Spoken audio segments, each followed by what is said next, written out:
Selamat pagi Ibu Bapak, saudara-saudari sekalian yang dikasihi Tuhan.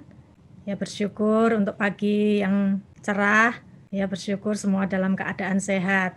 Kita mulai ya ibadah kita pagi hari ini. Kita akan mengawalinya dengan lagu Aku Mau Cinta Yesus Selamanya.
Mari kita bersatu di dalam doa. Kami bersyukur Tuhan untuk kebaikan dan pemeliharaan-Mu di dalam kehidupan kami.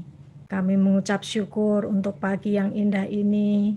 Kami boleh dibangunkan dengan kesehatan yang baik. Kami mengucap syukur untuk pemeliharaan dan anugerah yang nyata di dalam kehidupan kami setiap hari, hari demi hari. Kami boleh melalui hari-hari kami dengan penyertaan, dengan kesehatan yang baik. Terima kasih untuk teman-teman dan rekan-rekan kami semuanya yang setia di dalam Tuhan. Kalau kami boleh pagi ini boleh berkumpul bersama-sama untuk mengikuti persekutuan doa pagi ini. Biarlah Engkau membimbing kami dan membuka hati kami untuk kami mempersiapkan diri datang ke hadirat-Mu untuk memuji nama-Mu, untuk menaikkan doa-doa syafaat kami, juga untuk mendengarkan pemberitaan firman Tuhan pada pagi hari ini. Biarlah kami boleh mempersiapkan hati kami untuk senantiasa selalu berserah dan selalu bersandar kepadamu sebelum kami melakukan aktivitas kami selanjutnya. Terima kasih Tuhan, kami menyerahkan ibadah kami dari awal, pertengahan hingga akhirnya di dalam penyertaan-Mu. Biarlah internet yang kami gunakan juga boleh mendukung ibadah supaya sampai selesai nantinya berjalan dengan baik. Kami juga mau mohon kepadamu untuk pimpinan, untuk persiapan Ibu Rita yang akan menyampaikan pemberitaan firman Tuhan pada pagi hari ini. Biarlah Engkau juga mau menyempurnakan persiapannya, supaya apa yang disampaikan boleh menjadi kepanjangan suara Tuhan untuk disampaikan kepada kami, menjadi berkat bagi kami, supaya kami boleh melakukan hal-hal yang lebih baik dan berkenan di hadapan-Mu. Terima kasih Tuhan Yesus.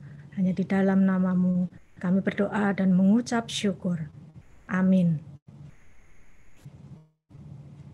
Sebelum kita mendengarkan pemberitaan firman Tuhan yang akan disampaikan oleh Ibu Rita, kembali saya mengajak untuk menaikkan satu pujian, Dia Buka Jalan.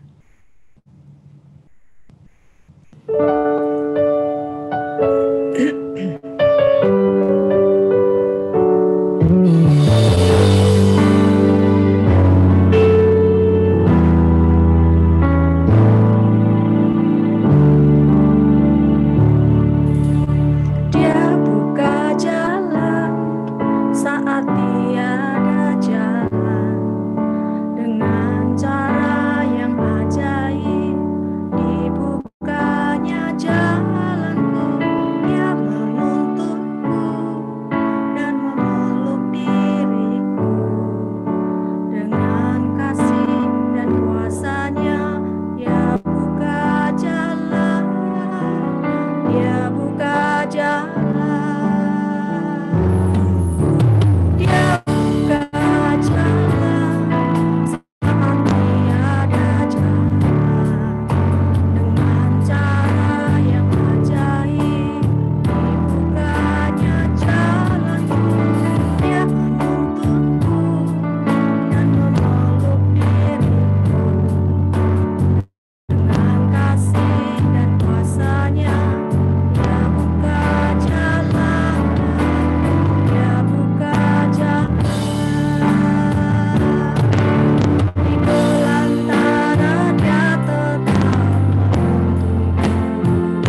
kepada Ibu Rita.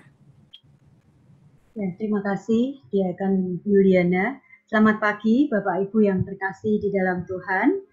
Mari kita akan berdoa sebelum kita mendengarkan firman Tuhan. Tuhan Yesus, hati kami melimpah dengan syukur ya Tuhan. Pagi hari ini sebelum melakukan segala aktivitas kami, mengawali hari baru yang Tuhan percayakan buat kami boleh menghadap hadirat Tuhan. Kami boleh duduk diam untuk mendengarkan sabda kebenaran firman Tuhan. Firman-Mu yang bermanfaat mengajar kami, menyatakan kesalahan, memperbaiki kelakuan, dan mendidik kami dalam kebenaran. Kiranya firman-Mu yang terus membentuk kami menjadi prajurit Kristus, menjadi murid Kristus yang sejati. Tuhan, Roh Kudus-Mu yang mengurapi setiap kami yang mendengar, sehingga firman Tuhan boleh hidup di dalam hati kami, dan kami boleh menghidupi, melakukan firman-Mu dalam setiap hal dalam kehidupan kami. Kiranya Tuhan yang mengurapi hamba-Mu yang sangat terbatas, kiranya Tuhan yang memimpin, sehingga hamba-Mu boleh menyampaikan firman Tuhan yang berasal dari Engkau sendiri ya Tuhan. Terima kasih Bapa, kami serahkan jam pemberitaan firman Tuhan ini ke dalam tangan-Mu. Hanya di dalam nama Tuhan kami Yesus Kristus kami berdoa dan bersyukur. Amin. Bapak Ibu yang terkasih, dua minggu yang lalu, Ibu Priscilla menyampaikan firman Tuhan, jangan membatasi kuasa Tuhan. Rabu minggu yang lalu, Pak Theo menyampaikan Poka Yoke sebagai murid Kristus. Dan hari ini kita akan mendengarkan firman Tuhan dengan judul Iman dan Penderitaan. Saya berpikir ketiga judul firman Tuhan ini saling berkaitan dan saling melengkapi. Kita akan membaca firman Tuhan dari 2 Timotius 3 ayat 10 sampai 17. Ibu Linda akan membantu membacakan firman Tuhan ini.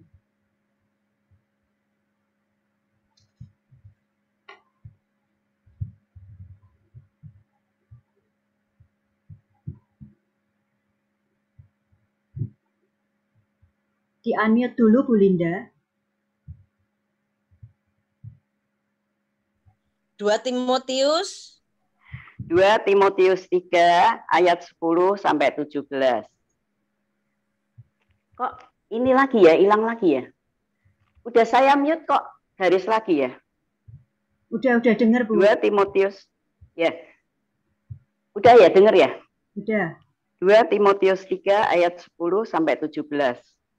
Iman bertumbuh dalam penganiayaan dan dalam pembacaan kitab suci. Tetapi engkau telah mengikuti ajaranku, cara hidupku, pendirianku, imanku, kesabaranku, kasihku, dan ketekunanku. Engkau telah ikut menderita penganiayaan dan sengsara seperti yang telah kuderita di Antiokhia dan di Ikonium dan di Listra. Semua penganiayaan itu kuderita dan Tuhan telah melepaskan aku daripadanya. Memang setiap orang yang mau hidup beribadah di dalam Kristus Yesus akan menderita aniaya. Sedangkan orang jahat dan penipu akan bertambah jahat, mereka menyesatkan dan disesatkan. Tetapi hendaklah engkau tetap berpegang pada kebenaran yang telah engkau terima dan engkau yakini, dengan selalu mengingat orang yang telah mengajarkannya kepadamu. Ingatlah juga bahwa dari kecil engkau sudah mengenal kitab suci yang dapat memberi hikmat kepadamu dan menuntun engkau kepada keselamatan oleh iman kepada Kristus Yesus. Segala tulisan yang diilhamkan Allah memang bermanfaat untuk mengajar, untuk menyatakan kesalahan, untuk memperbaiki kelakuan, dan untuk mendidik orang dalam kebenaran. Dengan demikian, tiap-tiap manusia kepunyaan Allah diperlengkapi untuk setiap perbuatan baik. Ya, terima kasih Bu Linda. Sekian pembacaan firman Tuhan. Bapak Ibu yang terkasih, di ayat 12, orang yang mau hidup beribadah di dalam Kristus Yesus akan menderita aniaya. Perhatikan kata-kata yang mau hidup beribadah di dalam Kristus Yesus. Yang dikatakan di sini bukan cuma beribadah, tetapi hidup beribadah. Artinya tidak hanya rajin beribadah 1 minggu 3-4 kali mengikuti ibadah atau persekutuan, tetapi hidup beribadah yang berarti hidup itu merupakan seluruh hidup kita 24 jam sehari.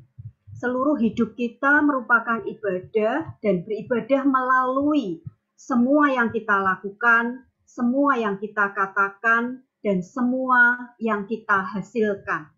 Itulah ibadah yang sejati, seperti yang tertulis di dalam Roma 12 ayat 1. Nanti Bapak Ibu bisa baca sendiri di rumah.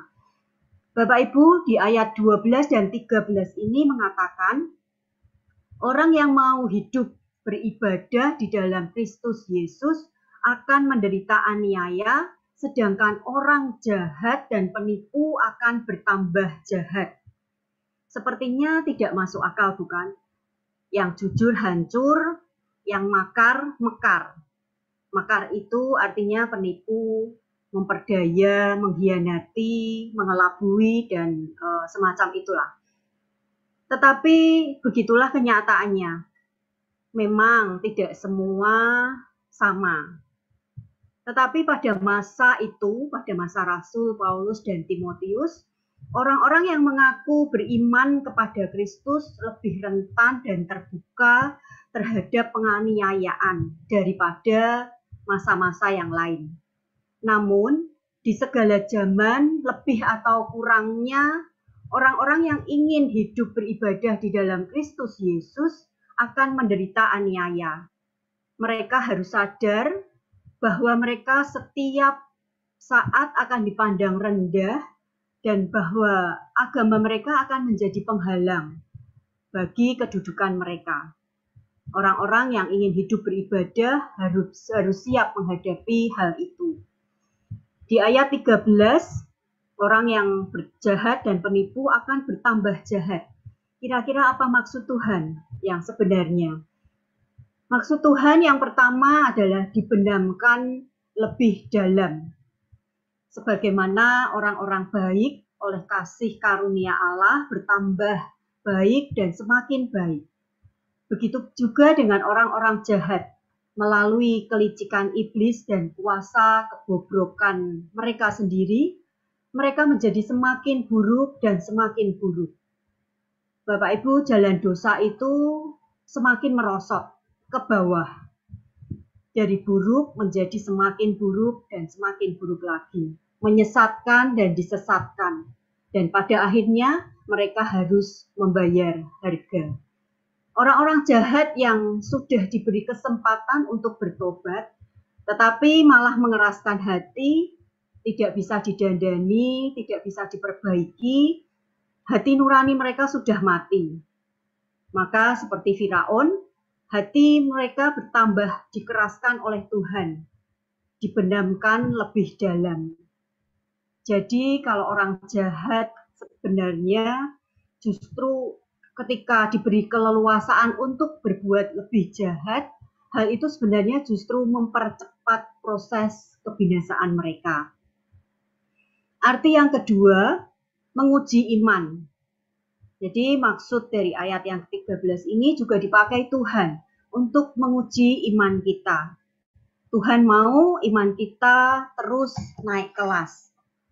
Supaya bisa naik kelas, kita semua tentunya tahu kita harus melewati ujian. Semakin tinggi kelasnya, pasti ujiannya semakin berat.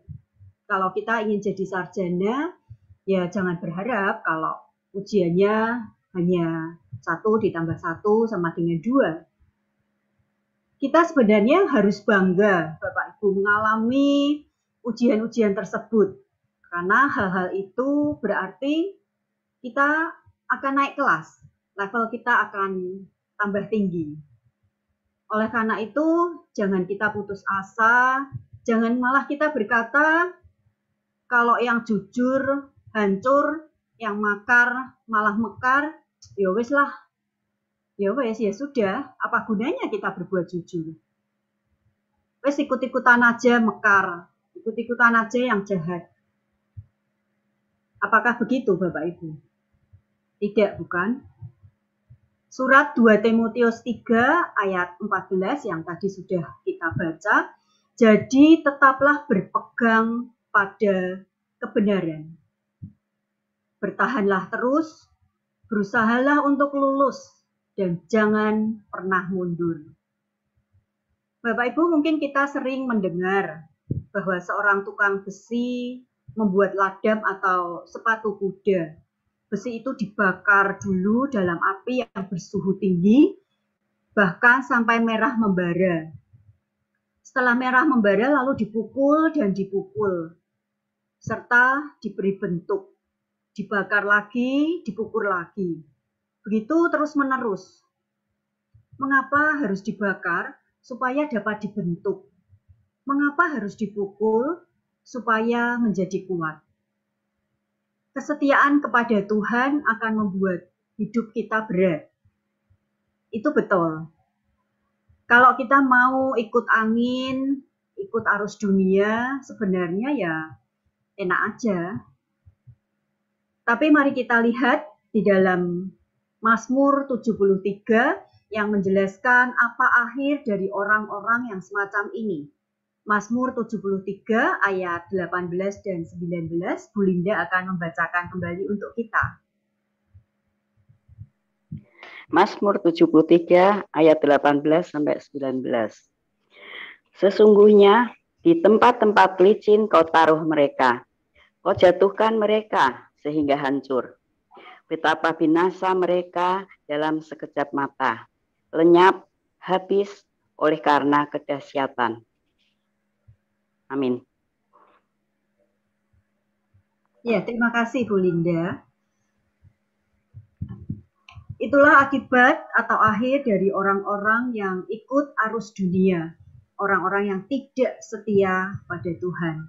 Mereka akan hancur dan binasa. Bapak Ibu, mungkin Bapak Ibu juga sering mendengar sebuah cerita dari masyarakat Tiongkok tua. Ada seorang raja yang hendak memilih seorang putranya untuk menggantikan kedudukannya. Ketiga pangeran ini disuruh memilih satu dari antara 3 peti yang sudah disediakan.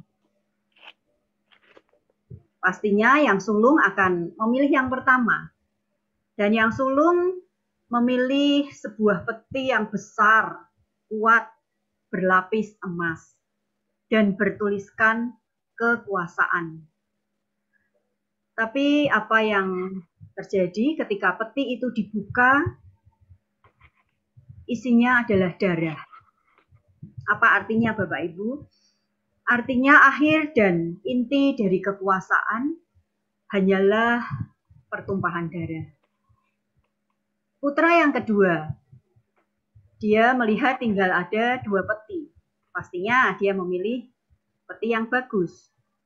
Dan dia memilih sebuah peti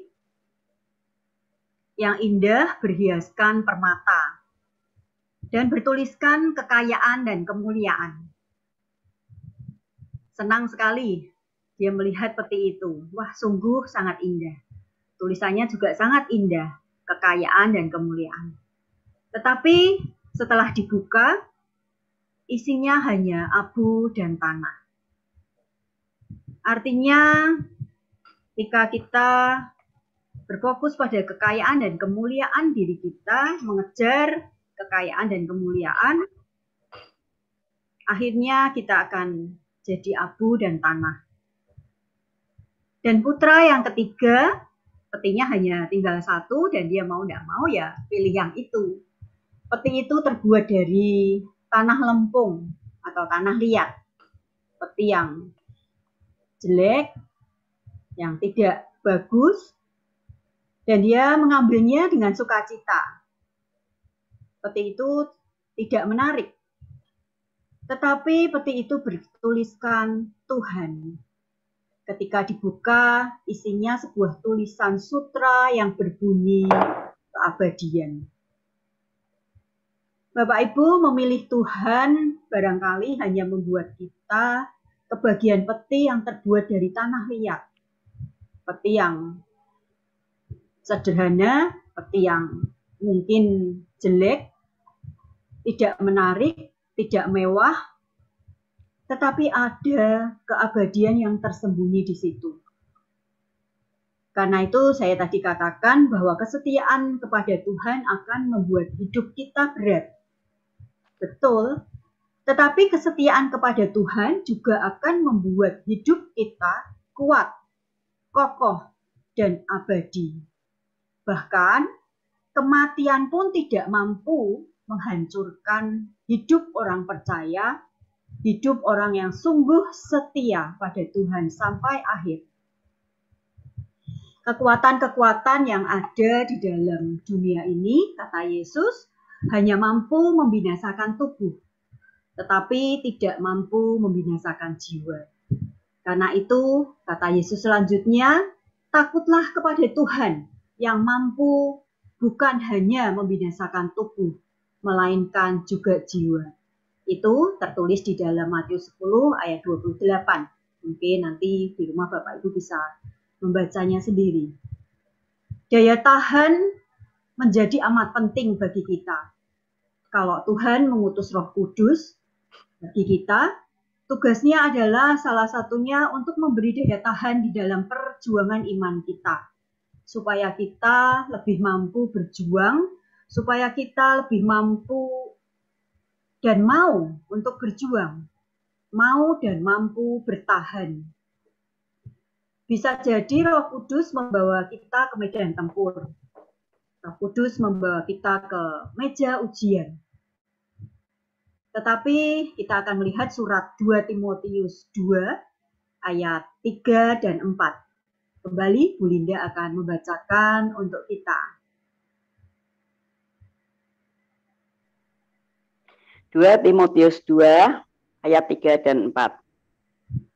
Ayat 3, ikutlah menderita sebagai seorang prajurit yang baik dari Kristus Yesus. Ayat 4, seorang prajurit yang sedang berjuang tidak memusingkan dirinya dengan soal-soal penghidupannya, supaya dengan demikian ia berkenan kepada komandannya. Ya, terima kasih. Terima kasih Bu Linda. Orang-orang Kristen yang sejati harus menjadi prajurit-prajurit sejati. Jadi konsentrasinya tidak pada dirinya sendiri. Konsentrasinya haruslah pada bagaimana menaati dan mengikuti perintah sang komandan, yaitu Kristus sendiri.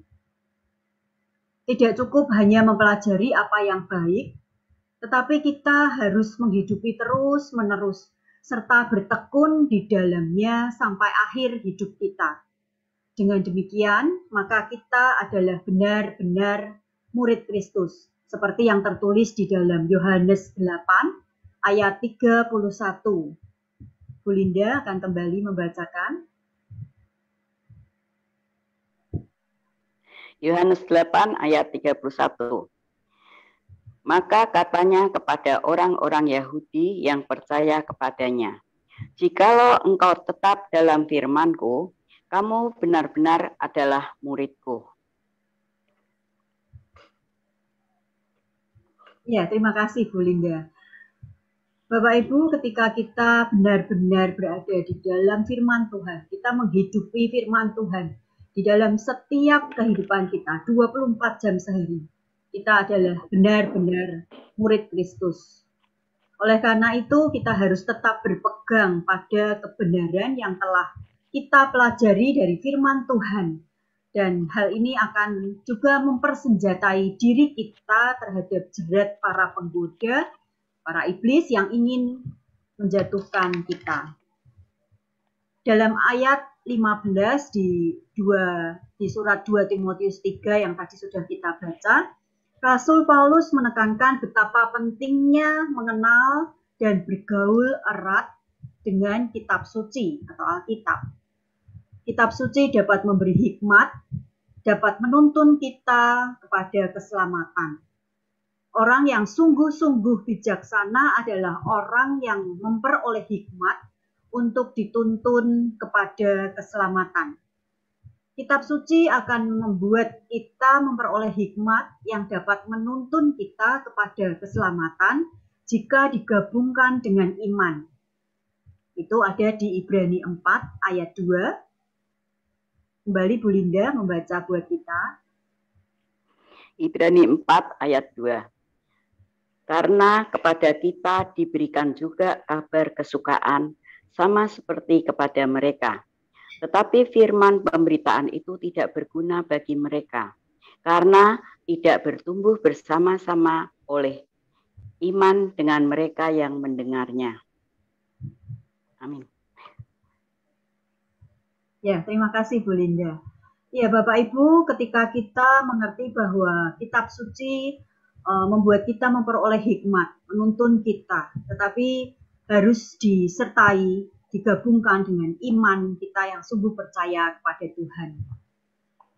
Jika kita tidak percaya akan kebenaran kitab suci, maka kitab suci ya tidak ada gunanya bagi kita. Ayat 16 yang sudah kita baca tadi berkata bahwa kitab suci bermanfaat untuk mengajar, untuk menyatakan kesalahan, untuk memperbaiki kelakuan, untuk mendidik orang dalam kebenaran. Dan dalam Alkitab itulah kita tahu apa yang dikehendaki oleh komandan kita, yaitu Tuhan Yesus sendiri. Di ayat 17, orang-orang Kristen dan para pelayan jemaat adalah manusia kepunyaan Allah. Yang menyempurnakan seorang manusia menjadi manusia kepunyaan Allah di dunia ini adalah kitab suci. Adapun apapun kewajiban yang harus kita jalankan, pelayanan yang Tuhan percayakan bagi kita, kitab suci membantu kita untuk memperlengkapi kita dalam menjalankan semua tugas, semua tanggung jawab, semua kewajiban dalam hidup kita yang Tuhan percayakan buat kita. Jadi kitab suci atau Alkitab bukan hanya setiap hari kita baca, kita lapor, tetapi kita harus hidup berdasarkan kesaksian Alkitab. Kita harus menjadi pelaku-pelaku akan firman Tuhan. Kita melihat bagaimana cara hidup Rasul Paulus sejalan dengan ajarannya dan tidak bertentangan dengan ajaran itu, memperjuangkan imannya sampai akhir, meskipun dia harus menderita penganiayaan.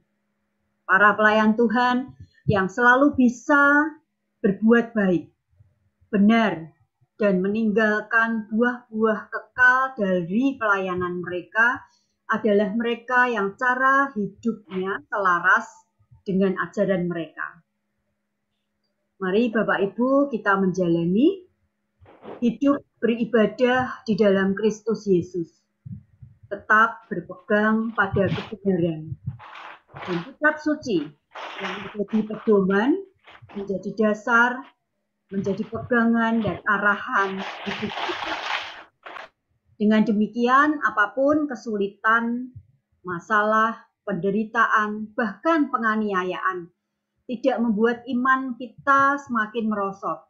Tetapi sebaliknya, iman kita semakin kuat, kita naik kelas, naik level, menjadi prajurit Kristus yang sejati, menjadi murid Kristus yang sejati.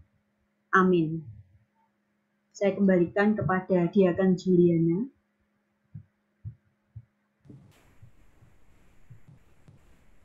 Terima kasih untuk Bu Rita yang sudah menyampaikan pemberitaan firman Tuhan pada pagi hari ini. Kiranya Tuhan Yesus memberkati. Ya, Bapak, Ibu, saudara-saudari sekalian, kita akan memasuki doa-doa syafaat kita. Mungkin slide-nya ya. Saya nggak bacain satu-satu, tapi dilihat aja. Jadi diingat apa yang sudah saya share kemarin ya.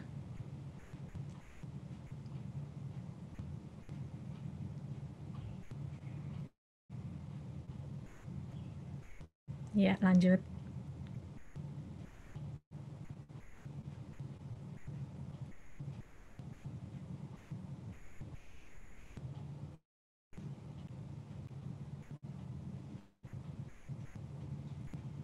pagi ini ada 32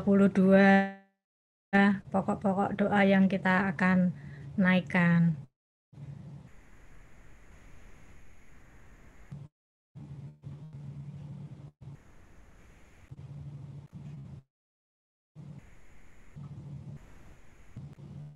Tolong ditambah saya ya Yuli.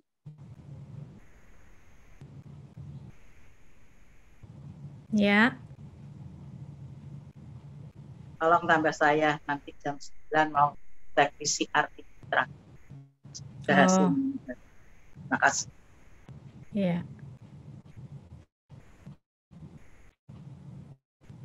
Ya, ini 32 pokok-pokok doa yang akan kita naikkan. Ada tambahan juga, semalam Ibu Ati WA saya, ada tambahan kalau untuk Bu Ati bisa didoakan untuk rencana dia akan buka kantin di Mall Arta Gading, ya.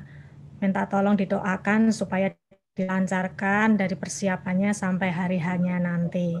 Itu namanya kantin Irma nantinya, ya. Saya minta tolong Ibu Winda nanti yang mendoakan Ibu Ati, ya. Ibu Ruth nanti kita bisa doakan bersama-sama, ya. Tanya Yul. Yul, Ya. tokohmu kan katanya udah 70% baik. Sekarang Ya, gimana?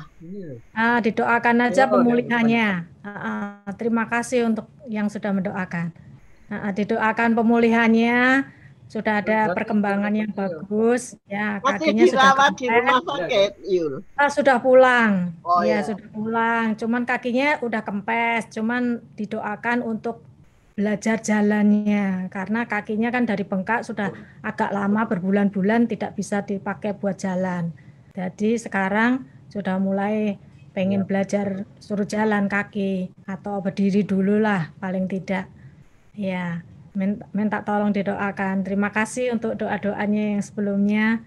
Sudah ada perkembangan baik untuk kesehatan kakak saya. Seperti kesetiaan yang tadi sudah diberitakan dalam pemberitaan firman Tuhan pagi ini, ya. Kesetiaan kepada Tuhan akan membuat hidup kita menjadi kuat, kokoh, dan abadi. Dan biarlah kita boleh belajar meneladani apa yang sudah Tuhan berikan sebagai contoh. Kita bisa menjadi tetap setia. Biarlah kita boleh menjadi prajurit-prajurit yang sejati, yang setia, yang selalu bisa meneladani apa yang sudah Tuhan berikan buat kita. Sebelum menaikkan doa pokok-pokok doa syafaat kita, saya akan mengajak Bapak Ibu Saudara sekalian untuk menaikkan satu pujian, Yesus tetap setia. Tuhan sudah mengajarkan kita untuk dan meneladani tentang kesetiaan. Lagu ini lagu favorit Ibu Inggriani juga, ya, Oma Dani, ya. Saya akan coba menyanyikan juga, biarlah semuanya ini juga boleh menjadi berkat bagi Bapak Ibu Saudara sekalian. Setelah itu nanti doa penutup akan ditutup oleh Pendeta Edi SS. Kita akan menyanyikan lagu ini dulu, ya.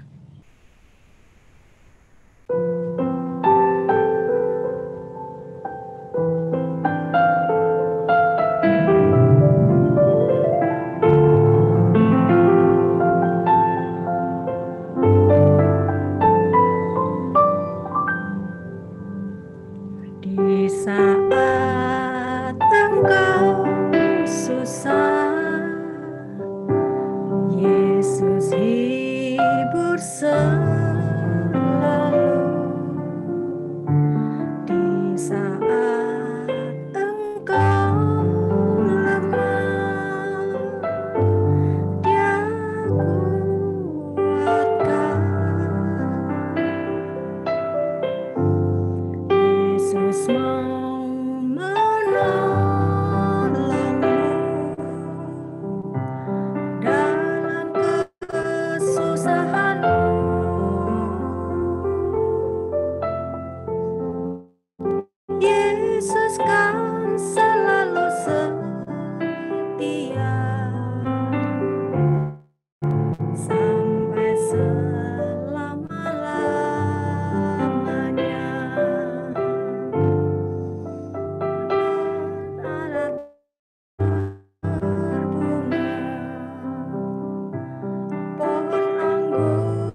kita berdoa bersama-sama.